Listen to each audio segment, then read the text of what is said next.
Well, well, well. Beautiful people, best damn nation. We back together like booty cheeks after a Diddy party. It's your boys of the Best Damn Wrestling Podcast. Oh, no, I no, no. am your Oh, humble host, Brian Renegade. Thank you for joining me on this beautiful Wednesday. I hope you and your mammy and them is doing good. This is the Best Damn Wrestling Podcast, and with me, I have a member of the Best Damn Crew. First of all, if you see this man on a dark alley, run, because he can either save your life or beat your ass.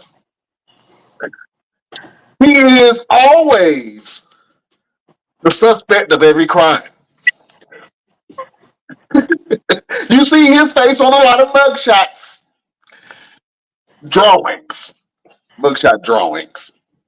The usual suspect. You get it. You get what I'm saying. The green-eyed bandit. He's your mama's favorite wrestler, and he can whoop your daddy, your granddaddy, and all your uncles' ass.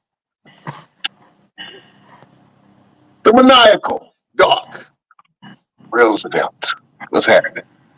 yo. And I got a new look. You know what I'm saying? I see you. You done joined the club. You done joined the Fallen Brothers. You know what I'm saying? You done joined Yeah. That's what I'm talking about. It looks good on you, man. You know what I'm saying? Fellas, that's just a lesson, man. Sometimes when your hairs, when life is changing, you just got to adjust to it. And those adjustments might look good on you, might not. Might But not. that's not why I did it. It wasn't no change. My hair was good. I had a good hair. I You had just a good hair. had good Okay. hair. It was Hairline intact. Everything was. everything. There's pips and berries and everything. That's Oh, okay. pips and berries. So that's a choice. That's a choice. Yeah, like the rock. It's a choice. Yeah. I dig it. You know what I'm saying? From what I've been hearing, it's a good choice. A good choice. My lady loves it. My lady likes it a lot. You were That's right. what I'm saying. Yeah. You were right when you said if I cut all it all, things are gonna change, brother. That's all I'm gonna say about it. That's all I'm gonna Okay. say. All right. I hear you. We here. We here. Oh, Yeah. yeah. Yeah. The Paul brothers. We here. Mr. Everything, formerly known as Victor Andrews Roosevelt. What's been going on with you, my brother? Man, listen. If I was doing good, it'd be illegal. So I guess I am the usual suspect. Yeah. There you go. The usual suspect. Yeah, I know you're gonna use that. It's I'm okay. usually because it's illegal. So I'm doing all right. All right. But what's going on with you, brother man? Go ahead, let the I'm good happy. let the good people know what you've been doing, huh? What you been The doing? the nasty. I'm happy. You know what I'm saying? I just had a beautiful baby boy. I'm so excited, man, and my wife is in love, and my mama is in love, and I'm in love. He's a cute little guy, man. I just wanted to introduce the world to baby Zay. You know what I'm saying? So full name is Zay Styles Latimer. Look at that. Look at No, that. Is that look at not a Gerber baby? Is man, that not a Gerber baby? look at him. Look at Look at him. hey Zay, how you doing, Zay? I'm your Yeah. uncle. Belt. I'm the attractive one, not the rest of them. Not the I'm rest of it. I'm probably going to be the one that you call very last about any issues. Yeah, you Mm-hmm. probably your dad first. Your dad just shoots people. I just like to beat people up and torture them and tearing their limbs from limbs and tear the skin off and do things for them for like weeks and weeks and months. So I'll probably be the last person you call. But on the cool, Yeah, call him because I ain't got time. I'll pop a nigga. I'm sorry. Go ahead. yeah, I got all the time in the world to just, as long as they got money in their pocket. But Mhm. look at you, Zay. Yeah. He's a I'm gonna throw drone. another one, a little vertical. Yeah. Look Look at at that. that. Oh, I make pretty babies. I make pretty babies. Yeah. no, we're gonna get all to the mom. We're gonna put all the credit to the mom. Yeah. But So it's cool. baby Zay style, man. I'm gonna tell. Listen, we wrestling fans. So I got to tell this story. Okay, I got to tell the story. So uh, the name Zay just kind of came to. We were looking at baby names, and I was like, I don't want to name him nothing regular. I got to find something, and we thought that he might have been a girl, right? So we was going to call the girl Zara. You know what I mean? So that's where the Z came from. So when we found out it was a boy, I'm like, all right, I'm happy now. Now we got to find a boy name. You know how hard it was to find a boy name? You know what I'm saying? I'm not like the guru and the genie here that just popped up on the screen. You know what I'm saying? The most evil, maniacal man in history. You know what I mean? He once taught Dr. Evil everything that he knows. This man is an innovator. He is a life coach of sorts when it comes to the fashion world. He is a highly decorated photographer, producer, jack of all trades, the Renaissance man himself, the great LP. What's going on, fellas? What's up, man? Where you What's been? happening? What's going on, man? You don't like us no more? You don't try to hang with us when people? That's what's up. What's up? What's going on? Yeah, show your face. Oh man, I'm in the middle of moving around right now. I'm gonna get on camera as soon as I get still. This time change, I be forgetting this time change too. I was like, damn, what time is it? Well, that's why I'm in Arizona because the time don't change here. It stay the same. Everybody else around us change. We stay the same. Yeah, man. Wait, the time changed? Time No, hasn't I'm changed. talking oh, remember we used to do it. I'm talking about the time of the show. Yeah, time of the show. Oh, Oh, see, Yeah, the time of the show was for accommodations. We was at 6, now we at 7. You know what I'm saying? Oh man, the great LP man. I was just bragging on my newborn baby, man. Baby Zay Styles Latterman, man. Oh, I gotta show him again because he's a prodigy and a young mogul in the making. Yeah, look at that face. Look at that face. $1 billion baby. Yeah. man, ain't nothing like So I got to tell the story because I am a wrestling fan. And for some reason, my wife loves me so much that she sits and enjoys my telenovela, which I call wrestling. And so we were watching SmackDown, and we were trying to figure out a middle name. Now, the middle name that we had came up with originally was Miles, right? So we was watching wrestling, and my wife just turns and looks at me. She was like, "What about Styles? It's a name, like a middle name?" She was like, "Yeah." I said, "I like that." I said, "All the styles that I know, they stab people, but and they cool, you know. Either either they in the streets or they just cool, you know what I'm saying?" So I was like, "All right, I like that. I don't know anybody with the real name Styles." And I was like, okay, so I started looking at the meaning of different things. And the name Zay means abundance and growth. You know what I'm saying? It also means one with many talents. So Styles means the same thing, one with many talents. So, I'm just manifesting on my son. He could be talented, like his pappy. You know what I'm saying? I ain't got as many kids as y'all, man. How many kids y'all got each? I both got 8 each, right? I got 3. I just got two. One from marriage and then one of my own. Uh, so, Oh, I think I'm Chef a got I'm a two too, I'm a man. I gotta talk to this guy right quick. All right. Yeah. Really now. Look at all this black father. But yeah, that's my wrestling tie. So my son has the name Styles, and obviously, I'm a fan of AJ Styles, but she came up with it, and so I asked my son. I was like, what do you think about these names? And he saw the name Styles, and he was like, I like the name Styles. My older son. So I was like, okay, all right, that's what it's gonna be. If anybody questions me, you came up with the name. So that's how it is. Yeah. So baby Zay Styles, man. Did you test it with the baby? Did you say his name and did he react? Yeah, he reacts, man. And usually when people hear the name, they kind of chew on it a little bit. They be like, Zay. Whew, I like it. You know what I'm saying? You know what I'm saying? It was one of those names like you don't hear it a lot. But the crazy part was, all right, so I got to tell you the story because it's action packed, right? I got to tell you about the birth of my son. All right, I know everybody else ain't excited about it, but I'm excited about it. So we up in the room, right? My wife, we had to take her to the hospital. She had to walk around the hospital for about 45 minutes. I'm trying to make it very quick because it's long. You know what I'm saying? So anyway, we in there with the doctors and nurses. I'm up there cracking jokes. We playing some bets. I got all the nurses and the doctor placing bets on how big the baby is going to be and what time the baby was going to be born. I'm sorry, I'm a hustler. So I had everybody in there placing bets. I should have took the money. I should have played for money. We were just playing for bragging rights, but I should have played for money. Anyway, so I had everybody in there placing bets. All of a sudden, the doctor was like, hey, let's do a practice push.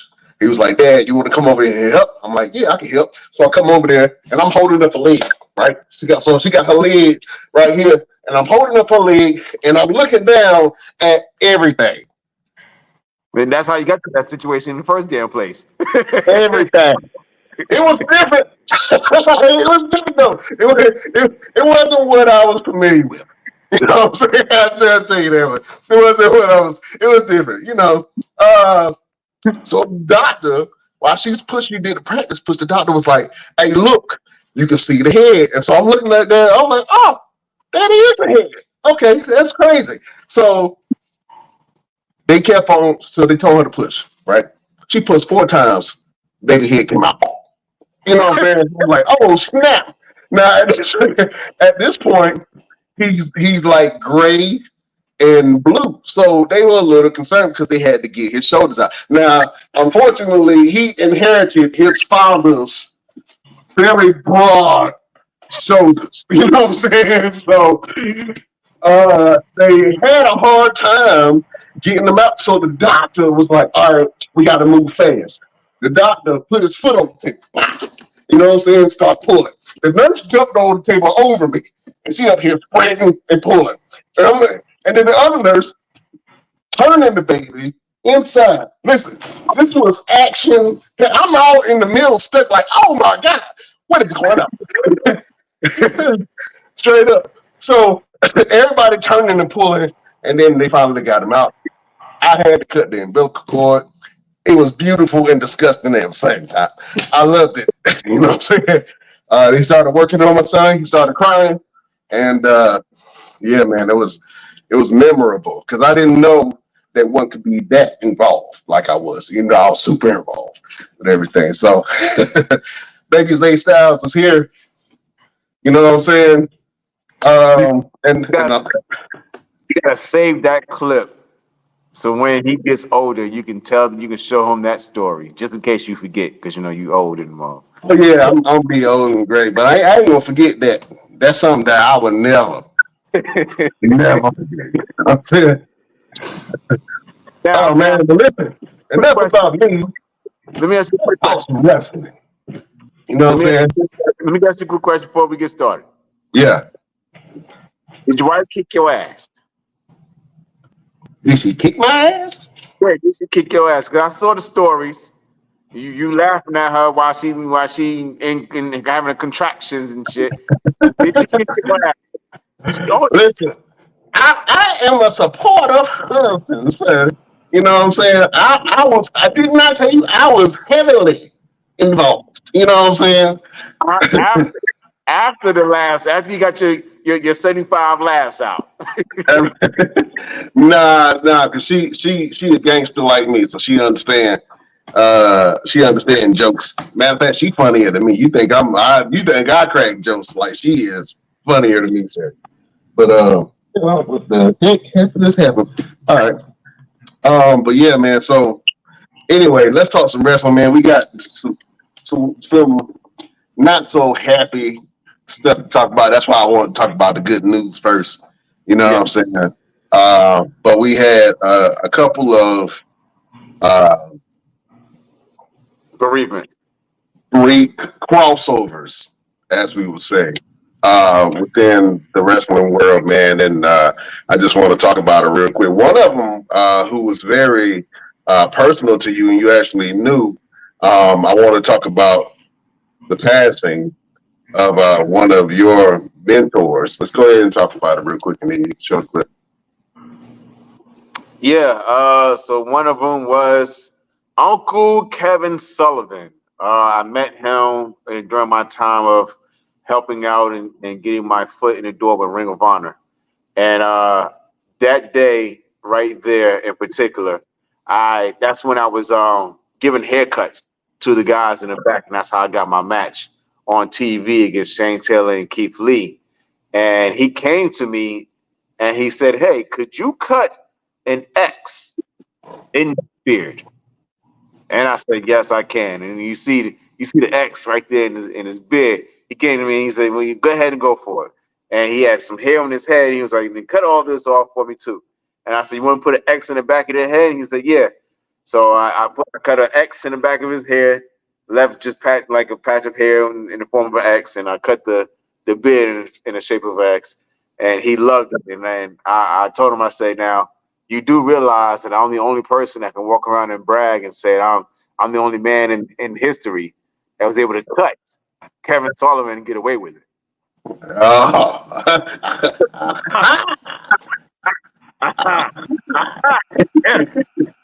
And he laughs. He laughed so hard about that. But on that night in particular, it was Ring of Dishonor, and the match that he was there for was Steve Corino versus BJ Whitmer, and it was their unsanctioned match.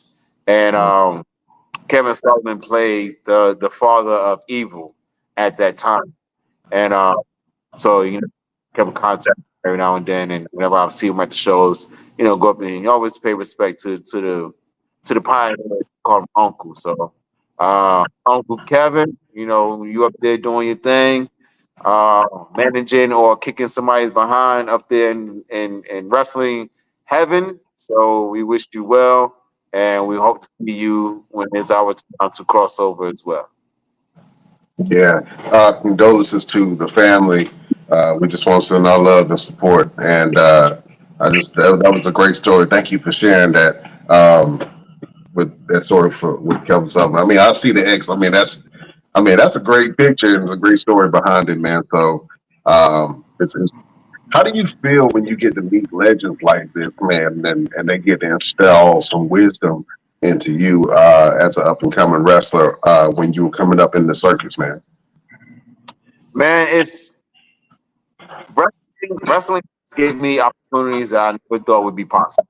I live in Brooklyn, no half of the cities that existed that I've ever been to. And to be able to meet guys like Kevin Sullivan, we had the video of me and Ron Simmons and interviewing him, and getting knowledge from them is like uh, so real to me.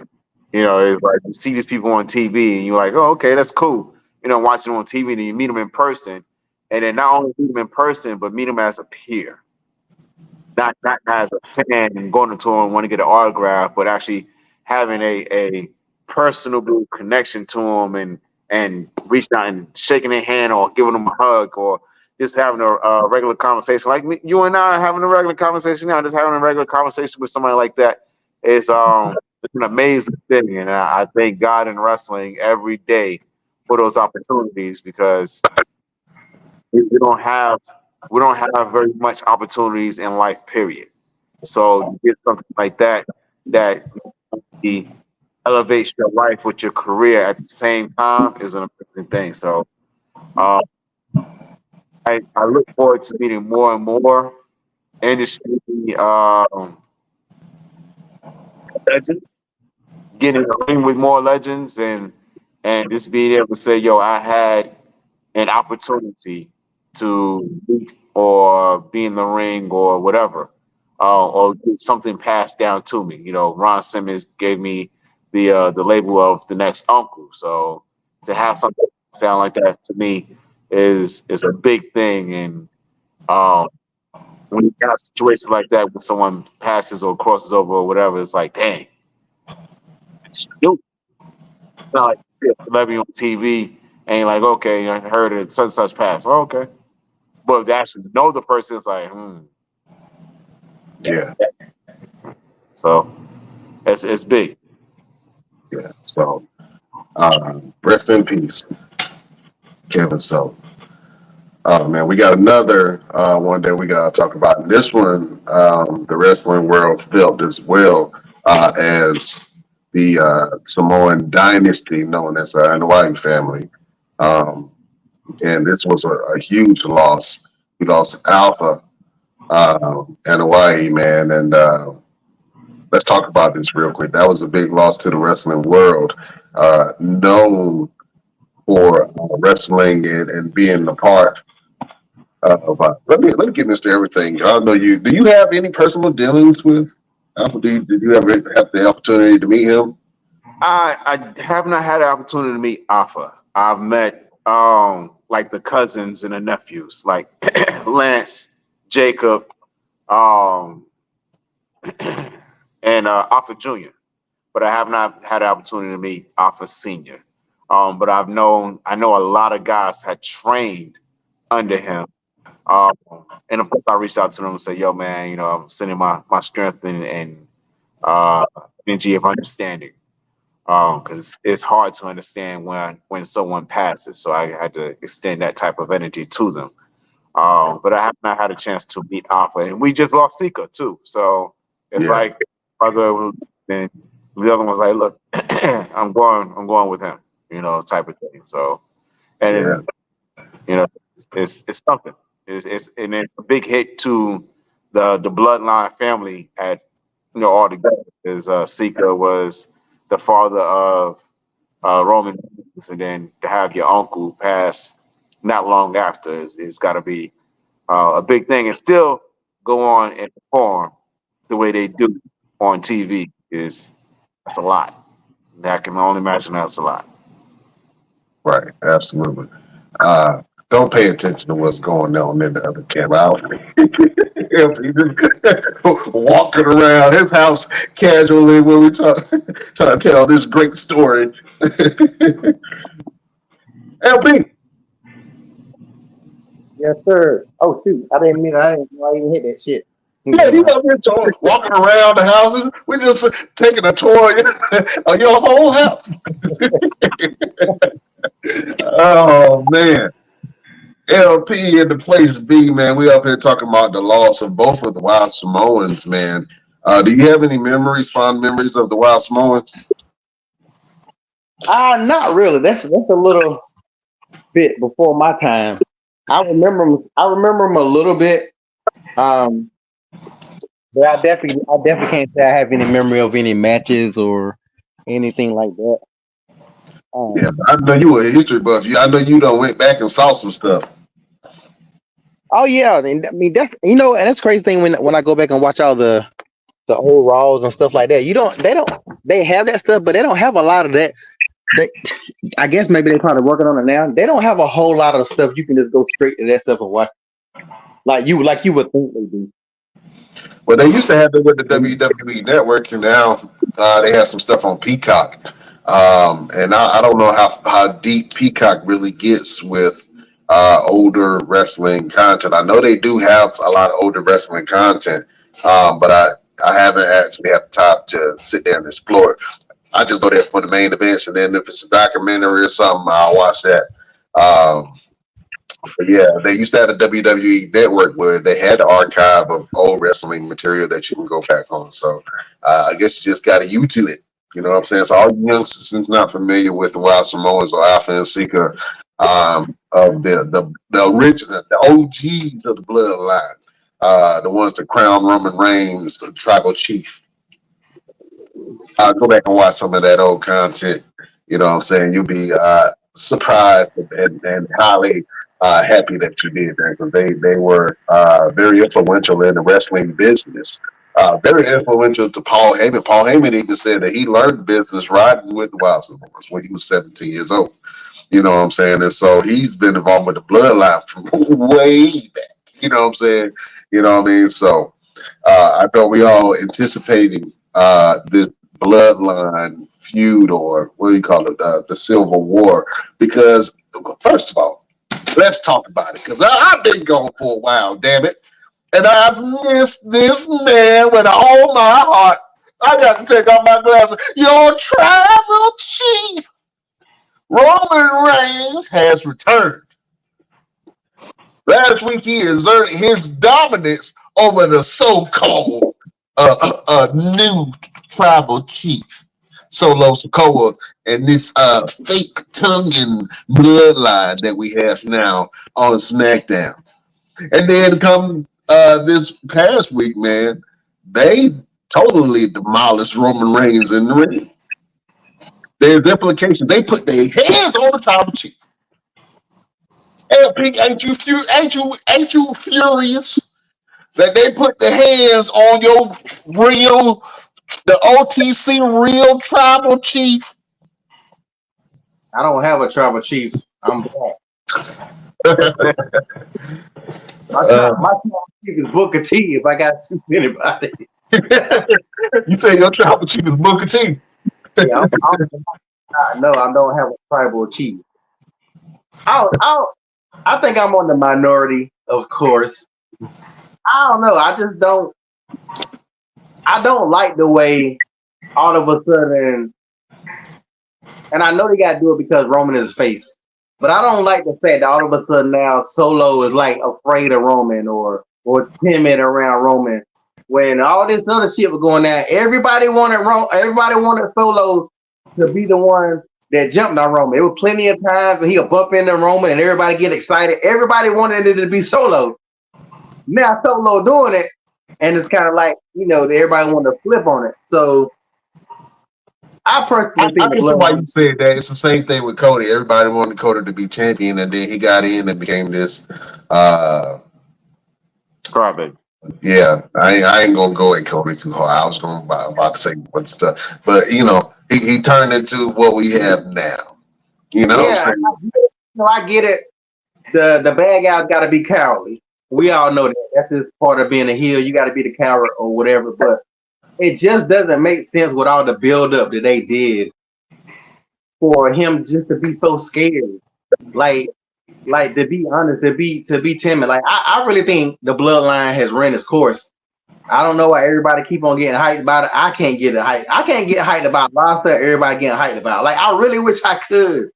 Like the Wyatt Six. I want to get excited, but there are a bunch of mid-carders. I don't give a damn about not one person in the Wyatt Six. When you take that mask off, it's still Bo Dallas. It's still Bo Dallas. Bo Dallas cannot beat Chad Gable under no circumstance. But I understand that that's the story we're going with.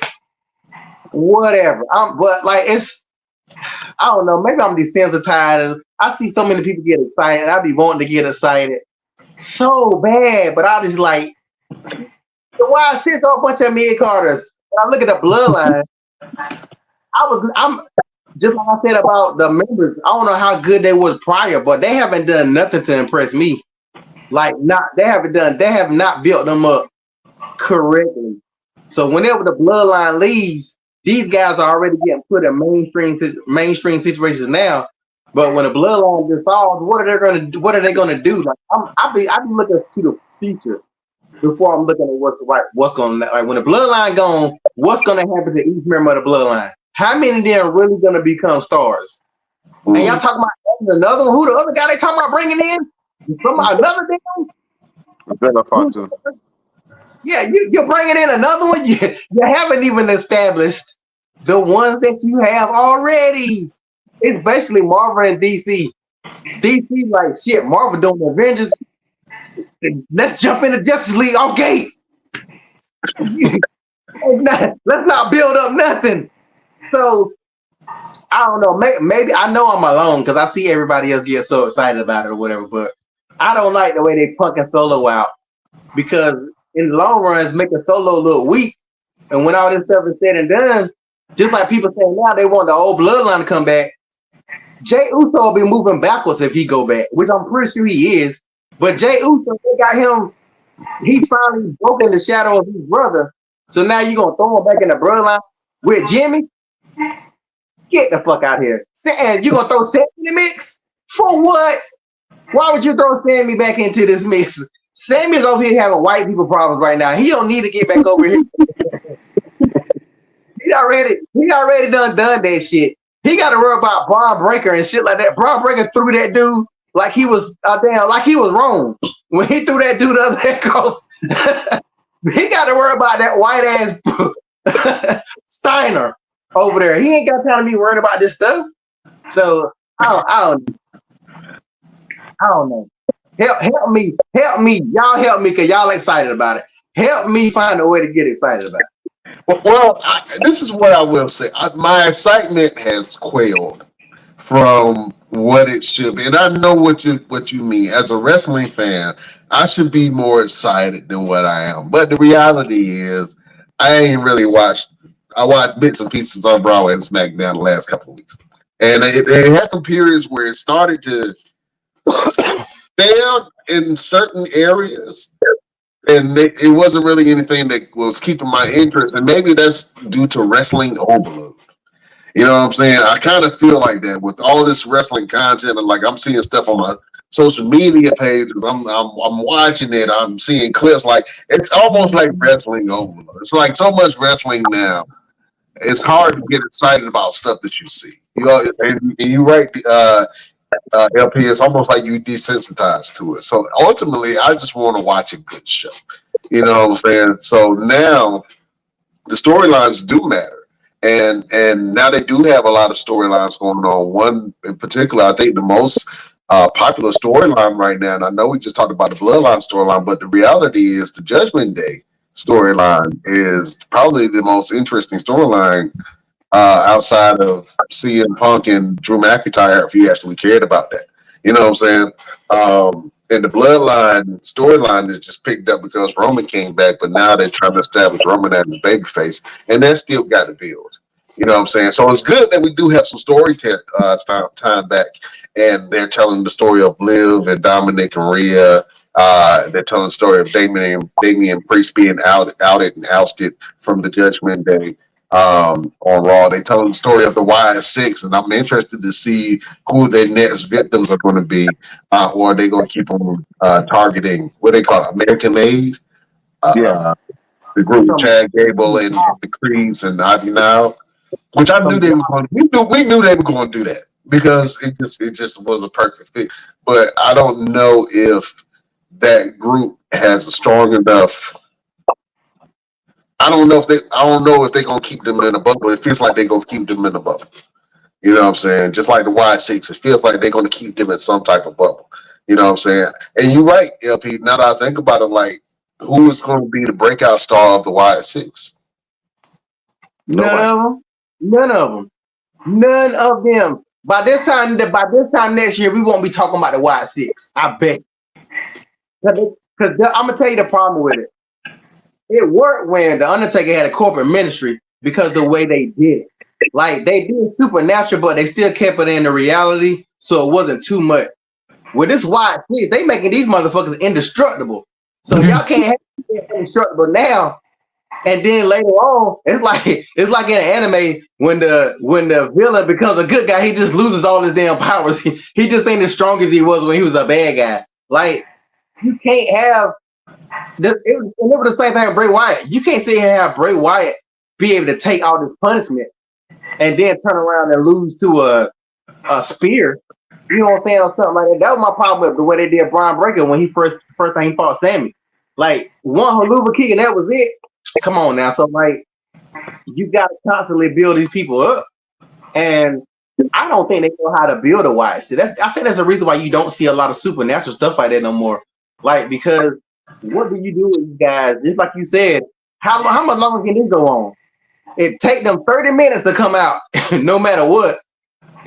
They literally it take them 30 to 45 minutes. Once that music start, then you gotta be like, all right, here we go, here we go, here we go, here we go. And then just for them to stand around and pose and not do nothing. Come on, man. Eric Rowan gonna be a superstar. Dexter Loomis. Come on, come on. Who would have watched Nikki Cross? Nikki Cross has had several chances, and she's not that chick. Who that? The dude that used to be in the B team. That used to be Guess who's gonna be the superstar? Doing his brother's moves.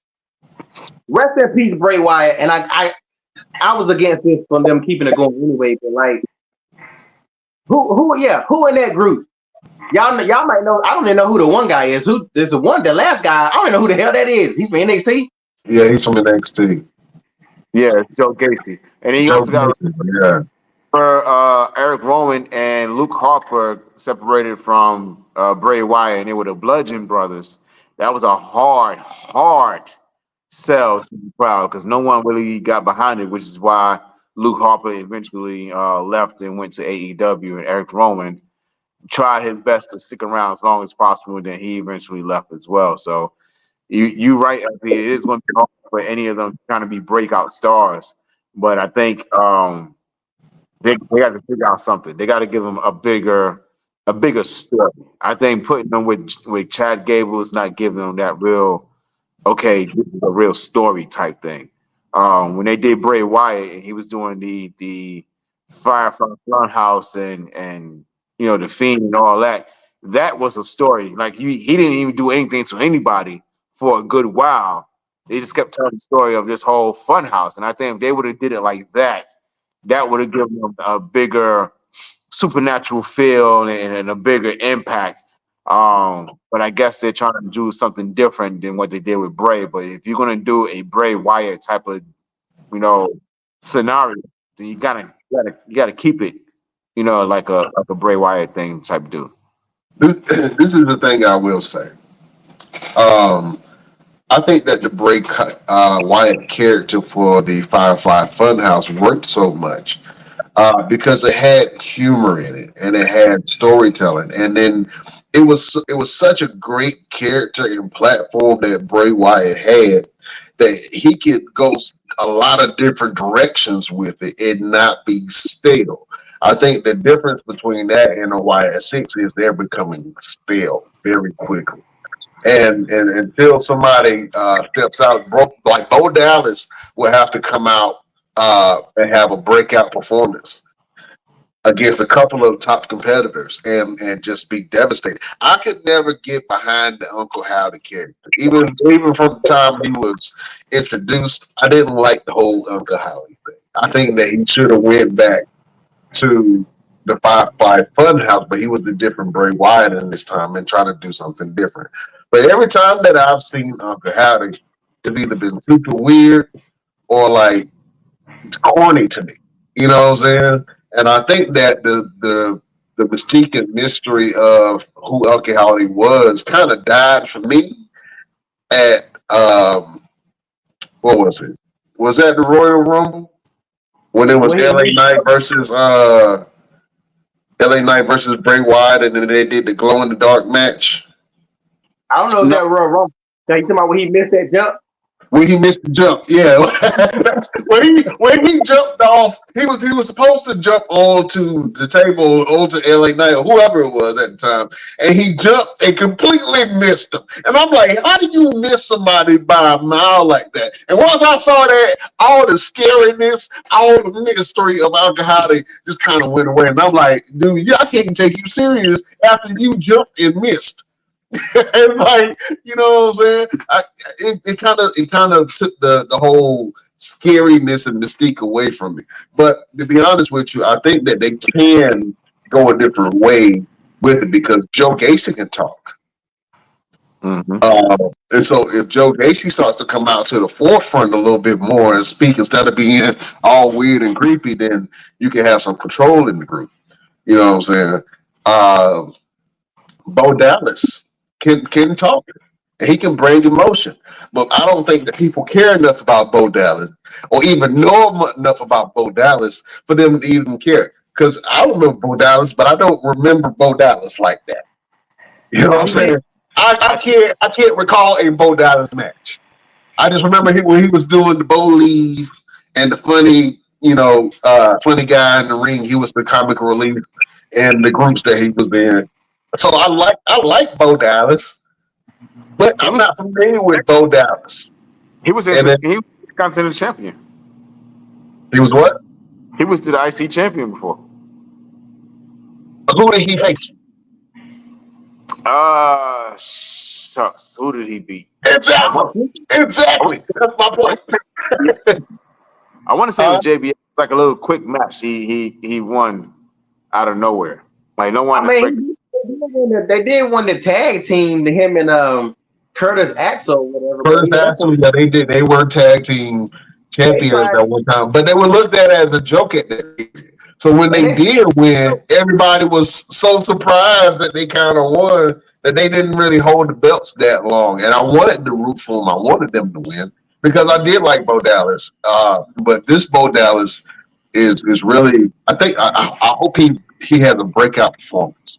They have to have breakout performances and make all this anticipation worth it. And they have to start torturing and really telling great storylines like they started to. But then they kind of pull off of it a little bit and let the other storylines kind of take the face of that. Like, when are we going to see the Judgment Day versus the Wyatt 6? Right. yeah, I You know what I'm saying? think the biggest thing right now is it's too much pain involved with the YS6.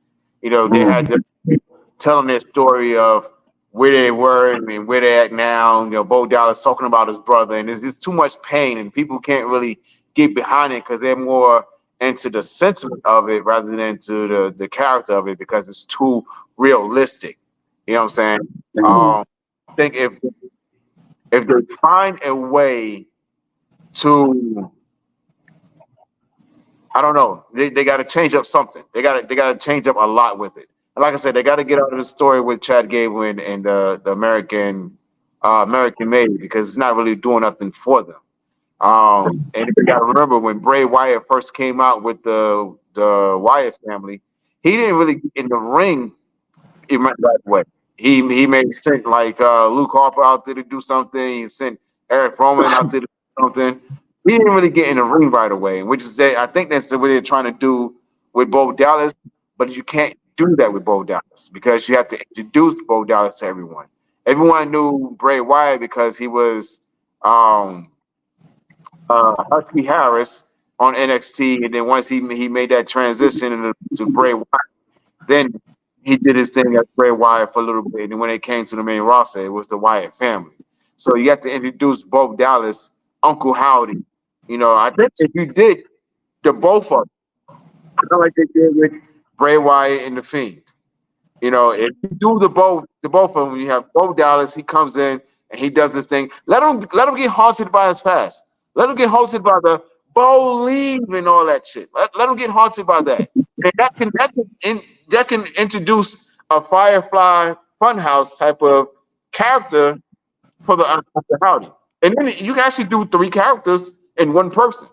You can do Bo Dallas, the Bo Leave one. You can do the Bo Dallas that we have now, and you can do the Uncle Howdy. And that would add an extra dynamic to the YS6. And then you can say that's our sixth character. I think that there has to be an element of fear along with Bo Dallas and his wrestling. You know what I'm saying? And I think with Bray Wyatt, it was that like people knew that Bray Wyatt can go in the ring. Not saying that Bo Dallas can't go because I know that both can go, but I'm just saying that people they liked Wyndham, but they feared Bray. You know, Does that you know make sense? You want to know what messed them up? Their introduction. When they had the gorilla position completely destroyed, everybody's laid all over the place. Chad Chad Gable Gable was dead in the corner with a bullet hole. Following week he's walking around with a little patch. I'm like, come on. Like you eliminated the entire fear factor of this entire group, and then you had them still walking through the gorilla position. Like Bully Ray said on Busted Open. You now you have them walking. You had them destroy the entire gorilla position, and now they're just welcome to walk through there. They should never walk through the gorilla position. They should come from different areas of the arena, and that would add the more fair type of situation. Like with the Shield, when the Shield would always come out, they would always come out through the crowd. They never came out through the gorilla position. You should do that with the YS6 because no one is doing it. No one at all except Jay Uso. Jay Uso is the only one that's pretty much is doing it every now and then. I just think that they need to. I don't know. I guess once this whatever they got going on now ends, they can get a better figure out what they're gonna do. But like they honestly should have the other characters going after people by themselves. Like you could be as a group, but like if Eric Rowan walked up on Kofi Kingston and started fucking with Kofi Kingston, like they got to do something where the individuals have more of the mob mentality. Every group has a mob mentality right now, from the Judgment Day to Bloodline, whatever. But with the mob mentality, I use a perfect example. When they had Evolution, Evolution was an evolution as a group, but Batista had his shit. Ric Flair had his shit. Randy Orton had his. And even when Randy Orton was new, they all had individual things, and that made them, become characters as well as being in that group. With the Y6, they always squatted up. Most of the time they don't really talk. I don't know how many of them gonna talk or whatever they're gonna do, but like even wrestling wise, Uncle Howdy, he doesn't need to do none of the break moves. He don't need to do the upside down thing. I can understand if he do the finisher. I get that. That's a homage to his brother. I get it. But wrestling wise, he should not wrestle like Bo Dallas, and he should not wrestle like Bray Wyatt. He should start new. And the other ones too. Nikki Cross should not be wrestling like she AS. What's the superhero name? AS. Nikki Ash, almost a superhero. Yeah, like she should not be doing no moves that she did during that. Eric Rowan should be like Kane when Kane first came. Eric Rowan should not be. I don't even know none of their signature moves. That's the good thing about them being mid cards. Don't nobody know their moves like that. You know what I'm saying? I never even seen Derek Loomis wrestle in WWE. I don't know what he did in NXT, but whatever they did during these times don't matter. Like that's like Roosevelt. Every people who followed you and know your wrestling skills have seen you wrestle, they might know your moves or what you're gonna do. If you was in a dark fashion like that, you should rebuild yourself. And wrestlers never do this if you really pay attention. Like even the Undertaker always did the Undertaker moves, no matter what version of the Undertaker it was. He may add one or two things, but like I guess I'm about to ask you, why don't wrestlers do that more? Like Stone Cold as a heel and Stone Cold as a babyface, his wrestling style should have changed up. Is it the fact that when you are a known wrestler, you got to keep doing the same moves? But like when you do something like that, like a dramatic change, shouldn't your technique and style change to match? Like Finn Balor, when Finn Balor is the what is he the damn Demon, Finn Balor. When he's the demon, he should look nothing like Finn Balor. His finishing move shouldn't be it should be completely different. So I guess Rose, I gotta ask you that. Why don't you see that in wrestling? Because they're so fixated on the fans knowing exactly who they are based off their wrestling moves. Like with me, when I went from Victor Andrews to Roosevelt, I changed my moveset completely. Like I don't move the same way I did when I was Victor Andrews. I don't have the same finisher. Like my finisher now is my knockout punch. My finisher when I was Victor Andrews was the Claymore kick. You know, before then I was using the elbow drop. So I think a lot of wrestlers get so fixated on saying, okay, this is my 5 moves of doom, and this is what I'm going to continuously do because the fans know me for this. But I don't know. I think some of them just get to a point of complacency. I don't want to say laziness, just complacency and saying, you know what, I'm really good at doing these particular moves, and I'm going to keep doing this because they know me for this, and I know I can pull this off without no issues. And I think it's a situation of trying to learn something new and it's very hard to create a move that's only going to be yours. Like if I get the spine buster, everybody knows it's an Anderson spine buster. You hear it all the time. You know, and the pedigree. You know, that's the Triple H thing. The super kick. Once upon a time was the Shawn Michaels thing. Now it's an everybody thing. Everybody saying shit. Oh, it is that dynamic of it, and you're right. They should change up how they move based on who they are. Like when I'm a baby face, I'm all over the place. Bing, bing, bing, bing, bing, bing. When I'm a heel, I'm slow and methodical. You know, I'm setting the pace and I'm controlling the environment. So I don't know why a lot of wrestlers don't do that. And I ask people all the time, like, hey man, why don't you just change up what you do? Did they know for this? Well, you're not the same person today as you were yesterday. That's definitely a question that Right. you gotta ask me. I'm sorry. We definitely gotta ask more wrestlers that. Because I thought about that way back in the days when Hollywood Hulk Hogan came. I'm like, he's still doing a leg drop. Imagine if Hollywood Hulk Hogan would start power bombing motherfucker. Like, like boom. Like nobody would have Hogan power bombing folks. But no, Hulk Hogan was still doing the most powerful move in history, the legs drop. Yeah. That is a good question because I know if I was a wrestler and I had an alternative personality, I would definitely do things differently. You know what I'm saying? So that it's identifiable. You know what I'm saying? So some of the greatest wrestlers that we've known have made a lot of changes, but haven't made changes to their moveset. You know what I mean? Think about how many versions of Seth Rollins there have been. So hold on. Certain wrestlers don't really fall within there because they have a broad move set.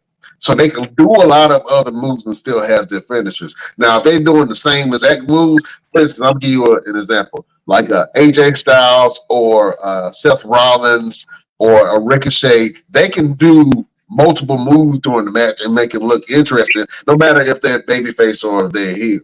But if somebody like you just mentioned, like a John Cena, well, even John Cena had a different move set when he was babyface and when he was heel. A little bit. He had a different when he was doing the ergonomics. Didn't he have a different finisher? Once he started doing the FU, he didn't. I don't remember I can't remember what. I think his first when he first started, he was a rookie. He was younger. He didn't really have a finisher. Because first he did we would call it FU, and then they just changed it to the attitude adjustment. But I can't remember what he did. And where I'm currently watching that wrestling right now, he ain't popped up yet. That's like Batista. Batista was always using the moment Batista got that he was using his move, and he kept it. I don't know what he was doing before when he was in I think the cop out is like if you Samoan, you automatically got the Samoan moveset. You know what I'm saying? We all know what that is. You know what I'm saying? You're gonna have a Samoan drop. You're gonna have a hip drop. You're gonna have a run. I don't know what you call it, running to the hip, running to like what do you call it when you run to the ropes and they Hip hit your attack. hip. Hip attack, yeah. Everybody gonna have the same move. If you Samoan, if you of a certain race, you know what I'm saying. If you Mexican, more than likely you're gonna do a hurricane. I'm just saying, more than likely you're gonna leave play around with a backflip, a moonsault, or something. You know what I'm saying? So I think that culture does have some things to do with it as well. You know what I mean? Like if you coming in at a like or your background, pulling from your background, like you said, Roosevelt. Your new moveset is a punch to the a knockout punch. You know what I'm saying? Which is completely different from your other character, um, Mr. Everything. You know what I'm saying? So making those distinctions and moves does help, and I think that I like the wrestlers who have a broad move set and then can still do the things that people remember them for when they was babyface versus somebody that do the same stale moves. And I think that for me, that's why I kind of lost interest in LA Knight because it seemed like he was doing the same stale moves over and over and over again, and I wasn't getting excited about watching him wrestle. And then you got to also think about too, and I just thought about it. A lot of these guys are traveling all the time, so they really don't have time to even get in a ring to train and try something new. So if I'm kind, if you and I are traveling all over the U.S. LP, and we know we're wrestling each other this city, this city, this city for the next 4 weeks.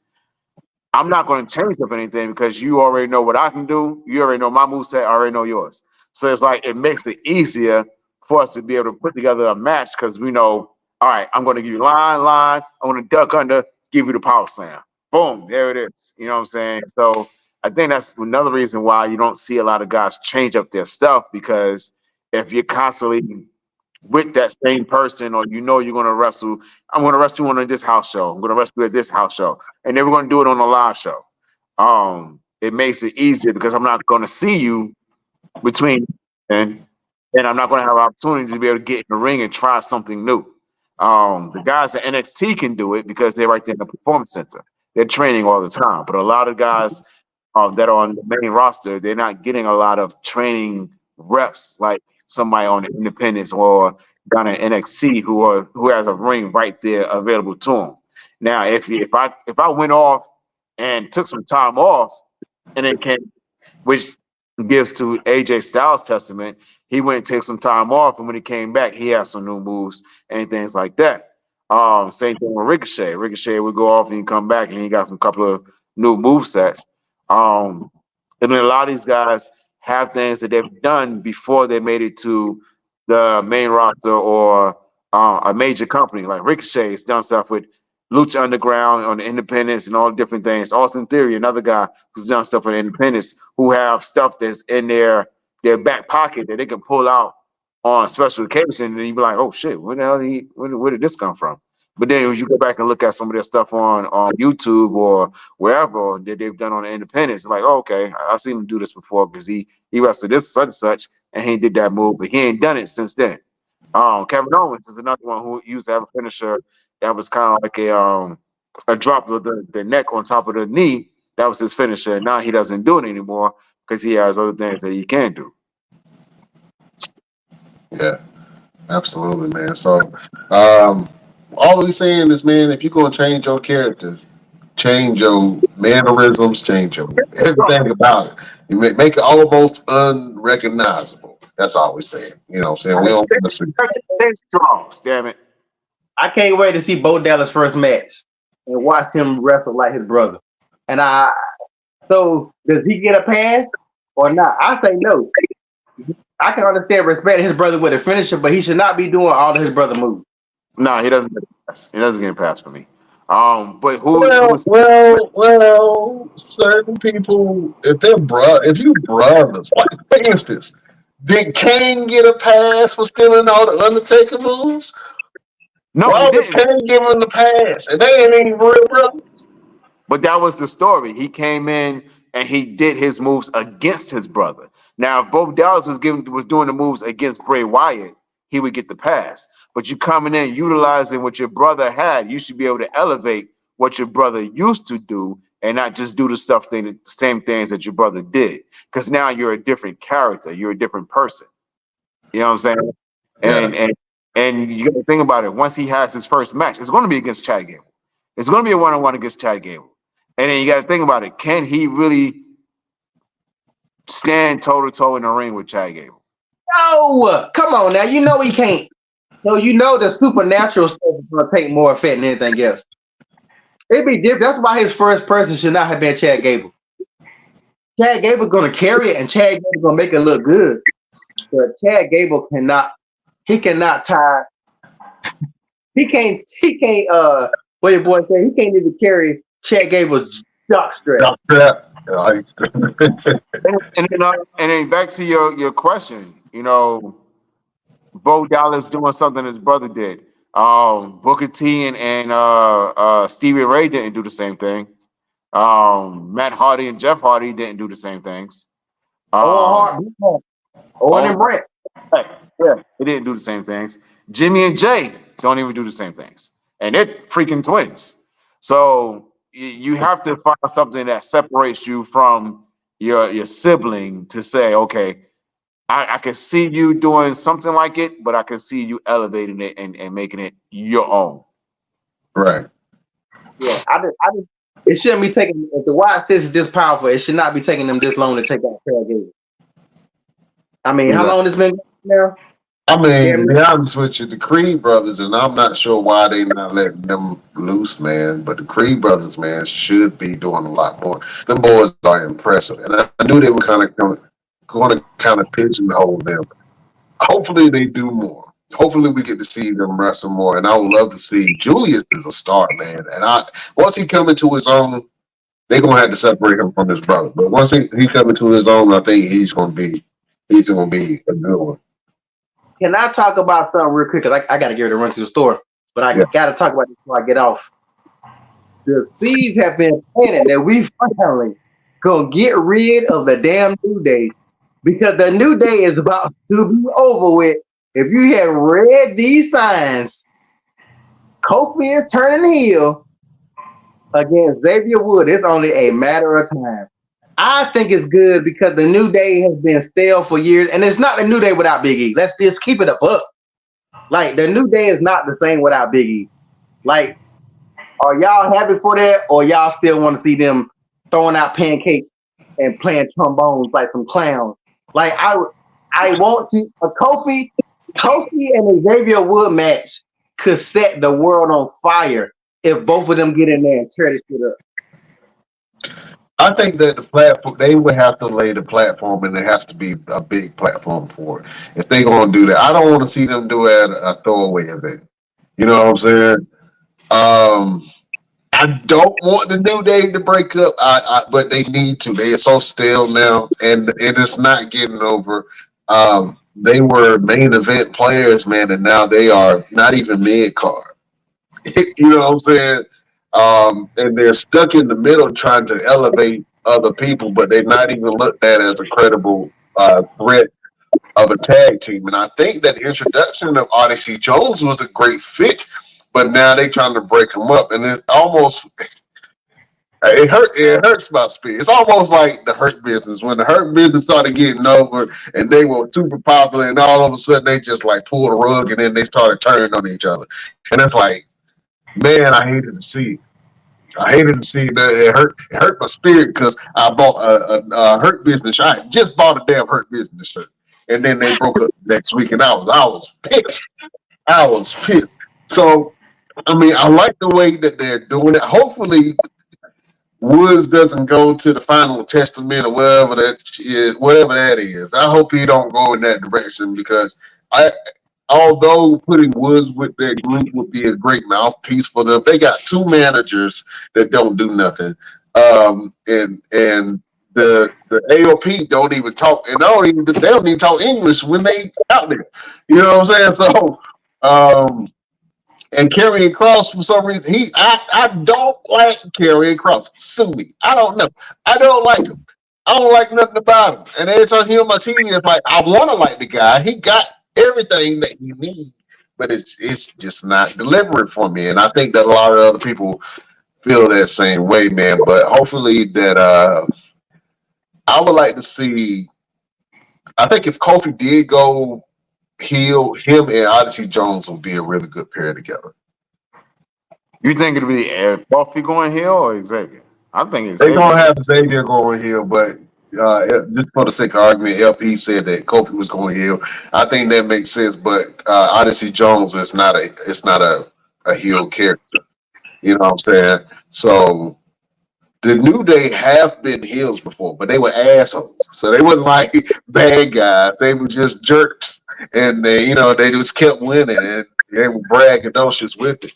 So I can't see that happening unless they put some gold on them again. You know what I mean? I like Odyssey Jones that way it was a great fit. And I don't know for the life of me why they just didn't have Big E around Kofi and Woods. Like he's already a part of it. Why don't you just have him out there with him as a manager and still be Big E and bring that energy and still keep the group going? Big E ain't got to wrestle. Right. And I don't know if he wanted to take that role of being the manager for the New Day, but you keep the group together. And I think the missing piece was Big E. You know what I'm saying? So I think that we'll see how this plays out. I think that's why things are playing out the way it is now to add that dynamic of we don't have Big E. Why are you trying to replace him? And I think that's why he kind of stayed out in the background and not walking up there with them, because then they can tell the story of, okay, you trying to add You somebody know to why your life. you need to replace Big E? Because y'all stale. Because y'all ain't going nowhere. Y'all been in the mid card for the last since what 2 years since Big E got hurt. Yeah, yeah. Like y'all needed something fresh. That's why Kofi hyped, and that's why he was like, "Oh man, we got a big dude, we got the same positive energy." I don't see what the problem is, but But the thing is, they needed something different, and we were talking about the New Day. It's like, are they still a credible tag team? Are they still a threat in tag team division? They were once the longest reigning tag team champions and multiple. They had multiple reigns as tag team champions, but once everybody tried to find individual success, things started to shift around, and the dynamics of the group started to shift a little bit. And even though they kept together, the group, uh, the reputation of the New Day is not the same. Tag teams don't fear the New Day. You know what I'm saying? They don't. And I love Xavier Woods. And Xavier Woods is probably one of my favorite technical wrestlers. I think Xavier Woods could take down anybody on the roster. Yeah, yeah. Straight up. Chad Gable and Xavier Woods legit can jack up everybody on the roster. And other than Cody Rhodes, because Cody Rhodes and Xavier Woods actually faced when they were in high school together. They wrestled the amateur wrestling. Well, I don't know if you call it amateur wrestling in high school, but they did real wrestling. And they had some battles. But yeah, I legit think that the Xavier Woods, and people look at the Xavier Woods and they like, this guy? Yeah, that guy can whoop half everybody on the roster. And I don't care how big they are. You know what I'm saying? In a wrestling match, in a real wrestling match, Xavier Woods would dust everybody off. Mm-hmm. And I believe that. Other than Chad Gable, I think and when him and Chad Gable got into the ring, I was so excited because it was a great match. You know what I'm saying? It was a great match. But LP is so super elated that the New Day is breaking up, and I'm I'm hurt by it. I'm hurt. Look at he had to dip off because he knew I was telling the truth. Oh man. Well, listen. It was a great show, man. It was one thing that I did want to talk about. I wish LP was still on, but I did want to talk about the Olympics, right? Mm-hmm. And they had a lot of different sports being introduced into the Olympics. Here we go. Even breakdancing was introduced to the Olympics. Now I don't know who chose these people. I don't know who chose the judges. It was horrible, and it did not deliver. I think that it was disrespectful to not include the forefathers of uh, breakdancing and breaking into the judges panel. I think that should have been a huge. And I don't understand why United States didn't win the breakdancing competition. You telling me that nobody from Queens, Nobody. nobody from the Bronx, Nobody. nobody from California, you know what I'm saying? Nobody was Nobody. qualified enough to break. Nobody. Listen. New York by itself. That's all I gotta say. That's all I gotta say. No, it don't mean nothing because New York wasn't there. They didn't show up. Where was New York at? Where were the original forefathers of the breaking? They couldn't get international clearance. Had warrants, had a couple warrants. Yeah, I got you. But so this is a question that's been asked, and I know some big heads. I can't remember who said it. I won't say Vince Russo, but I may be completely wrong. But anyway, there's a lot of people that's been asking, should professional wrestling be included into the Olympics? No. No. Roosevelt, you are a wrestler. You are a decorated wrestler. You are a champion in multiple promotions. You have wrestled all over the United States and all over the world.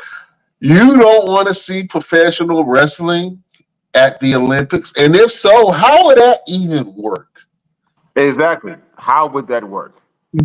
How would that work? Because I'm sorry, people. I'm sorry. If you don't know, I'm going to drop the ball on you. It's predetermined. It's predetermined. So you can't say, "Oh, I actually beat this person in a competition." Because if you and I get ready to wrestle, and they say, "Roosevelt, you're beating Brian. Have fun." It was just a little, you know what I'm saying? Like, no, no. Mm-mm. Like you didn't even have the Les twins at the break. The Les twins. Yeah, I was thinking that. Why weren't they representing the United States? I don't know. Right. The girl from Australia, and the biggest thing I hate about You what talking about happened at Ray Gunn that was doing the kangaroo the, hop. Looked the like thing I somebody. She looked like a roach that you spray Raid on. They just. oh, for one, uh, I know that the person that won is of Asian descent. I don't you know know what? what country. You said Ray Gunn with no hesitation. We don't even know who the hell won the damn breakdancing competition.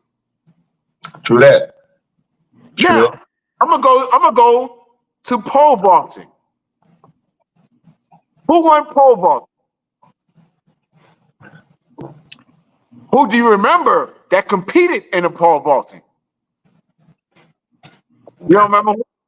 I Okay, didn't. I didn't. I didn't catch pole vaulting. the guy that did the pole vaulting and he lost because his gimmick hit the damn pole. His what? You know, his gimmick, his hot dog inside the bun. His Oh, whole his pole, giblets. his whole Oh, your pole pole went through his giblets. hit the bar and he lost because he was His chicken nuggets went through the pole. it, Ah, it it clipped the top of the pole and knocked the pole down. his tip hit the tip. Ah, that is wow. Now, Graphic. who won first place? Who won the gold in the shooting competition? The I handgun don't know who shooting wanted competition. to go, but I remember the dude that was. One dude. Yeah. He was, that's all. I seen the memes. I don't even know the dude's name. Yeah, you're right. You know what I'm saying? But on the other side of things, I've never watched the Olympics before. Never watched the Olympics before. Me and my lady would sit in the house. They would just happen to be on the TV. We were watching it, and I say, you know what? This I'm gonna check it out because I want to see the gymnastics because my daughter's a gymnast. I want to see the track because I used to run track. And Shakari Richardson, she's dope. Noah Lyles, he's dope. But I was watching the gymnastics, and they had one guy. His name was Steven, and hey, I can't remember. I can't pronounce the last name, but it started with an N. But his first name was, and he was brought there to do one event, and that was the pommel horse. And I sat there and I watched, and this man, the Olympics started at 6 o'clock in the morning, 6, 7 o'clock.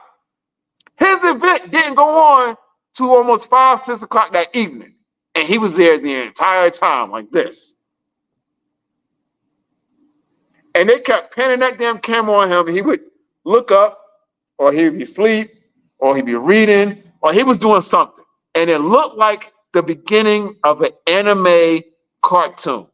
And he was a big character because he was stoic.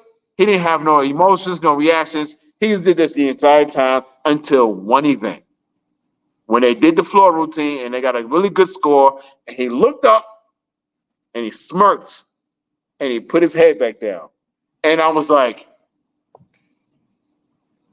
this man is about to go Super Saiyan. I don't know what the hell he getting ready to do, but my eyes are fixated on him. He walked up to that pommel horse, glasses on, looked at it, surveyed it, took his glasses off, put his chalk on,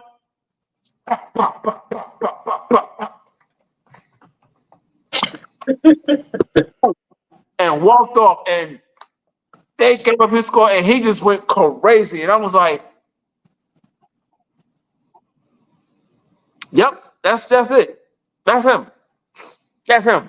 And he got them their medals because the men's gymnastics team have not won medals in over 20 years, and they won on that night because of that man right there.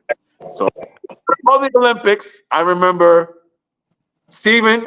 I remember Mr. One Hand Shooter, Shakari, Noah Lyles, Simone Biles winning, all those medals. The controversy with the I think she's Asian or Mexican or something, but she ended up having to give up one of her medals. No, she was African American descent. I don't know exactly what she was. Yeah, but she ended up having to get back one of her medals because of the scoring situation or whatever. And Ray Gunn, and Mr. Pole can't make it over the pole. So I'm gonna circle back to the original question that I asked you, and I'm gonna ask another question on top of that.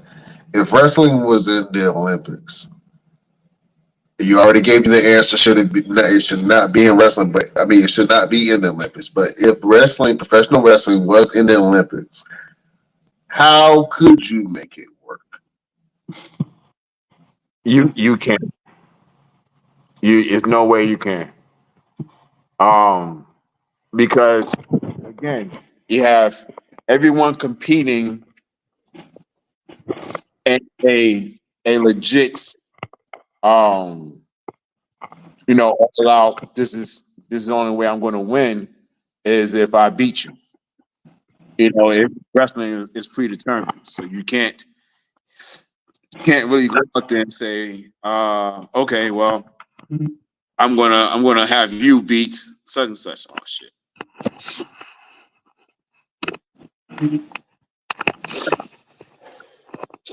All right, so there's different ways that I think is ways that you could do. Maybe if you had an opponent in the ring and then you try to put on the best match of the Olympics in that particular event, you and your opponent. I think that's one way that you could do it. The way that we rate matches a night, you would just base it off of the matches. Not sure how that would work or not, but that's a good question. So, Best Damn Nation, man, let us know what you think. Do you think that professional wrestling should be in the Olympics? Let us know in the comment box. Let us know on all of our pages what you think. And we will get back to you and possibly read some of your answers online. Well, this was a beautiful, great show. Thank you for joining us. You could have been anywhere in the world, but you're right here watching your boys, and we appreciate that. We love you. Thank you for supporting us like you does, man, and checking us out. We appreciate all the love that you have given us throughout this 2-year journey of this podcast. I want to give a special thank you to all of our sponsors: Nature Made, Marriott Bonvoy, Brick House Nutrition, Fanatics, IdleCam, Orlando Vacations, Eyeglasses.com, Tour Hub, Phoenix Foodies, Hilton Honors, and more. So thank you guys for continuing to support the show like it does, giving us the resources that we need to keep this thing pushing. And if you want to follow us on social media, you can go to our Instagram at the Best Damn Wrestling Podcast. You can go to our Facebook group, the Best Damn Wrestling Podcast. You can go to our Facebook page, the BD Wrestling Podcast. You can go over to our X or Twitter, as it was formerly known, at Best Damn Crew. You can go over to our Twitch, the Best Damn Wrestling Podcast. We got a TikTok. You can visit us on TikTok at Best Damn Wrestling Crew and go to our damn store. www.bestdamnwrestlingstore.com. You can get all kind of goodies for your pleasure. We got hats, hoodies, all that stuff, all that jazz. Get you a mug that say best damn mom or best damn dad or best damn wife on it. You know what I'm saying? You can get you a t-shirt. You know what I'm saying? Keep on supporting the Best Damn Wrestling Podcast. You know we love you like play cousins. So go over to our damn store and get you a damn shirt. Damn it. My name is Brian Renegade. You can follow me on all platforms at Brian Renegade. You can also follow LP on his platforms, One Click Photography Shoots. You can also follow Roosevelt at Roosevelt Profiler on Instagram and see what he got going on. They're always posting new stuff, so go check him out. LP definitely does all his photography things, so he's always posting new videos and pictures of his photography work. And Roosevelt was always training, fighting, all that jazz. You know he liked to fight. Brian Renegade, you can go to my stuff, man. I got food, recipes, all that stuff. You know what I'm saying? And you can even see some pictures of my newborn baby for a limited time. Thank you for joining us. If you're on Spotify, iHeartRadio, listening to us in Radio Land, thank you for joining us. Thank you to all of the other countries that listen to us. Shout out to Poland. Shout out to Brussels. Shout out to France, England. All those places listen to the boys at the Best Damn Wrestling Podcast. And we love and appreciate you for that. Look, it's been a great show. I can't hold you no longer. Check us out on all of our platforms. We will see you next week on the next Best Damn Wrestling Podcast. Beautiful people, we love you. I bid you. I do.